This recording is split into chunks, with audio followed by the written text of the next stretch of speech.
Hey, deserving listeners, Love is Blind Season 3 interviews after the show aired, after the series ended. You know, the cast members would be interviewed. Let's watch. Really important because you're right. It was kind of the first time where there was like this flashback after the credits vibe, even though it wasn't after the credits. But, and I think, how did you think that did that help you showing the cuties scene?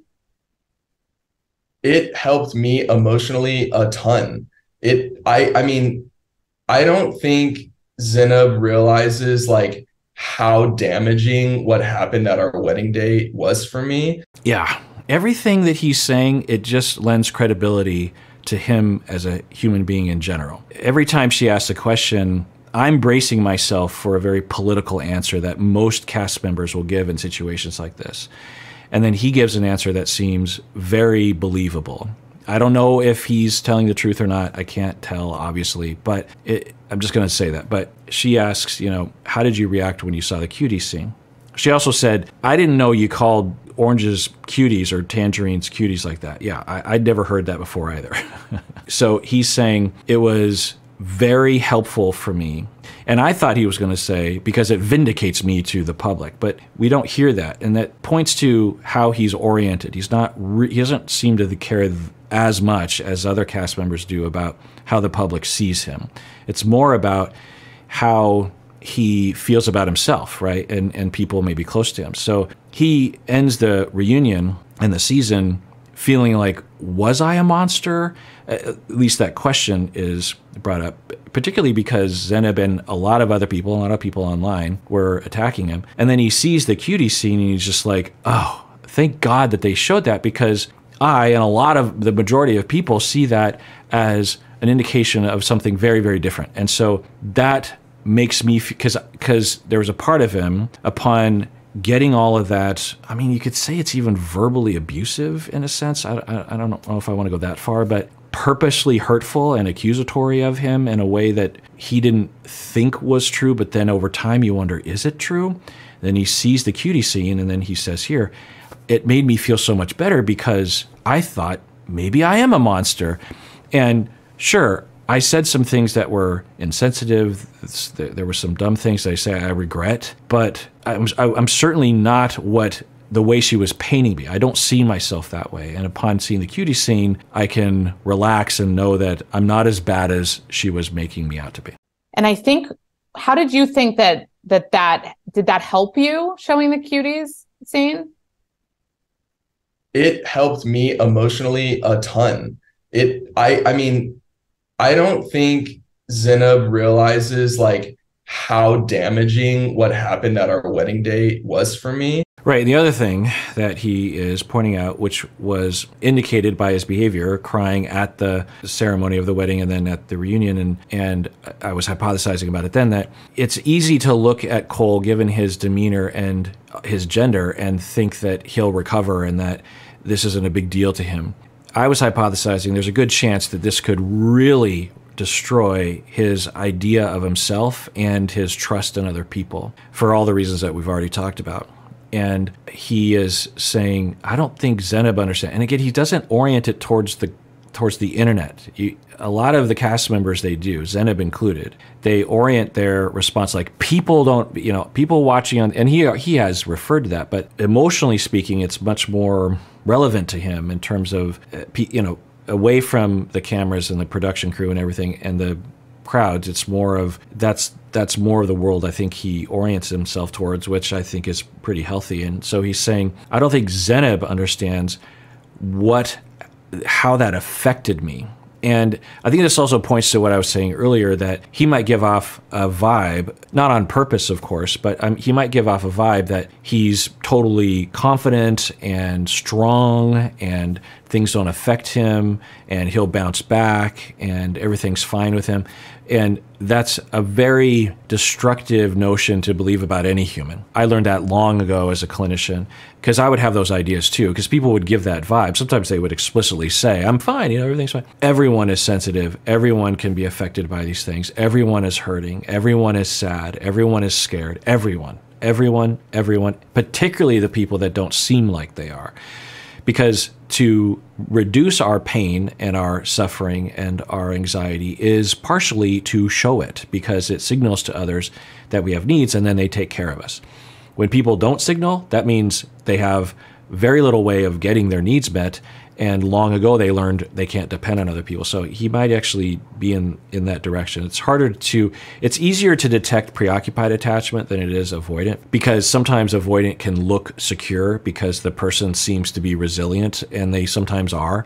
Point is that he's saying that I don't think Zenab understands how much that hurt me. I was hypothesizing that he could be deeply affected by all those things that happened, that it could really mess him up in terms of his future in other relationships. I wouldn't doubt that the next number of his romantic relationships, he is more afraid of what might be happening behind the scenes, things that he can't see, things that might be going on in his part, disloyalty and anger and hostility that might be hidden behind a closed door, right? And that would make you scared. That would make you triggered. That would make you upset. That would make you more standoffish and defensive. It would make it harder for you to even want to date again, right? That could really do a number on you.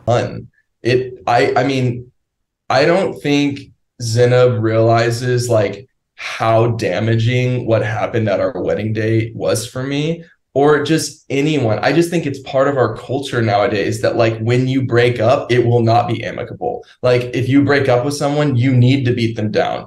That's interesting. I mean, he's from a different generation, so I'll take his word for it. But it's not like it was different in the past, I don't think. It might be more public, as I was talking about earlier, how it seems like people might want to out someone online much more readily, because of course we didn't have that in the past. But yeah, now sometimes it's justified, right? But I could see that happening where certain generations where they became adults during the time when there were these glorious stories of heroes on the internet who broke up with their partner and stood up for themselves and struck back at the oppression and pointed out the abuse that they were going through, and now they're standing tall against the man, or against the system, and the situation is more credible, meaning that the individual did. Think about like the Me Too movement and the people who stood up to the system and to Harvey Weinstein and to our society and to the journalists who were ignoring it and to society that would victim blame.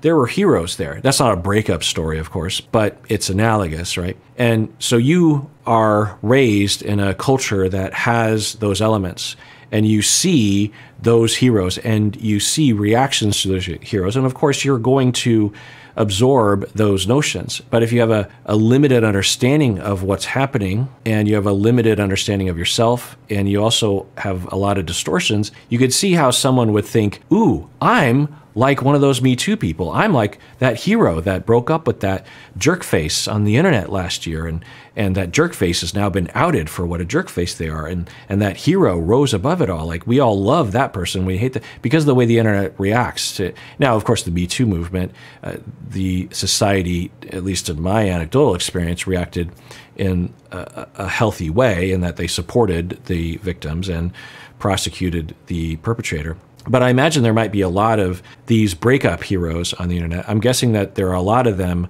that it's dubious as to the story that was developed, that maybe it was more nuanced, that kind of thing. And so I could imagine being raised in that soup of a culture, and you enter into a situation like this on the show with Cole, and you think, well, there's only one path forward, and I'm the hero, because most people do, honestly. When it's not unique to Zenab that when we're going through a difficult relationship and we feel bad about ourselves, for us to feel like we're the good guy, we're the hero, and the partner is the villain. When we talk to our friends, that's often the tone of the conversation. Oh my God, you wouldn't believe what she said to me the other day. And your friends are telling you that you're great and you're wonderful. You deserve better.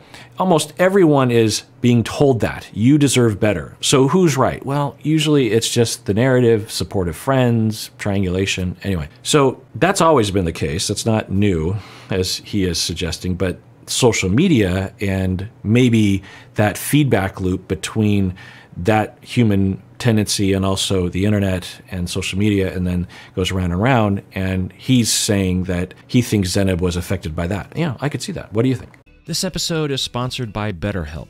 Unfortunately, life doesn't come with a user manual. Navigating all the various challenges we face can make you feel unsure or stuck in place, whether it's a relationship or going through grief or considering a new career. And, generally speaking, a therapist can really help with that by helping you to explore your feelings and by giving you the space to clarify what you want to do. In my life, I can't imagine where I'd be without the therapy I've had. During some of the biggest moments of my life, therapists have been there for me, to slow me down, to listen to me, to help me explore. Well, that's where BetterHelp comes in. As the world's largest therapy service, BetterHelp has matched 3 million people with professionally licensed and vetted therapists available 100% online. Plus, it's affordable. Just fill out a brief questionnaire to match with a therapist. If things aren't clicking, you can easily switch to a new therapist anytime. It couldn't be simpler. No waiting rooms, no traffic, no endless searching for the right therapist. Learn more and save 10% off your first month at betterhelp.com/Kirk. That's BetterHelp, HELP.com/Kirk. You need to set them in their place. And that's why, I believe that's why her friends, they all stood up and cheered. They were happy that the guy had got it. She had put me in my place. And it's as a guy, if you do have even somewhat of a pure heart in a relationship and you're trying your best, it's those things are shattering for us. He's generalizing it again. I don't think that I would go there. I imagine, regardless of gender, this sort of thing happens in all directions. But he's saying that it was shattering to him. Yeah, I could absolutely. Just imagine that. If his story is even somewhat true, that you're in love, you want to get married, and then you start having conflict. And most of the time, and he said this, I don't know if I included it, that most of the time behind the scenes, they were getting along. And he almost seemed to imply that in front of the cameras, they kind of played up their bickering of each other, But anyway, you're in love, and then you start questioning, and then you have this conversation 2 days before the wedding. And also, the bonding you experience, you're kind of in a foxhole together as a couple. And you're like, yeah, I want to date you still, but I don't know if we should get married because I don't want to make a mistake. And then Zenab's, according to the story, is like, yeah, okay, let's do that. And then Zenab blasts you at the altar, and the friends are clapping. And by implication, you're like, wait. So that was in her the whole time and planned maybe. And the friends all knew that too. They all thought these things. So she's been telling her friends all this stuff that she wasn't telling. What? That would shatter your working model of others. It would make you think, can I trust anyone? I thought I could trust her. So he's saying he had a pure heart and he was honest and he told her how he felt about things. And to learn that someone would have this behind the scenes, it's akin to a more common situation, which is infidelity, right? When you find out that your partner has been cheating on you the past 5 years or however long, you start to piece together everything that happened during that time, right? So let's just even say it was 9 months that your partner you find had been cheating on you. You're like, wait, so that time you said you loved me, you knew you had already cheated on me. That time you had sex with me, you had already had sex with that other person. That time that we talked about the future and about getting a new house or something, you knew that you were cheating on me.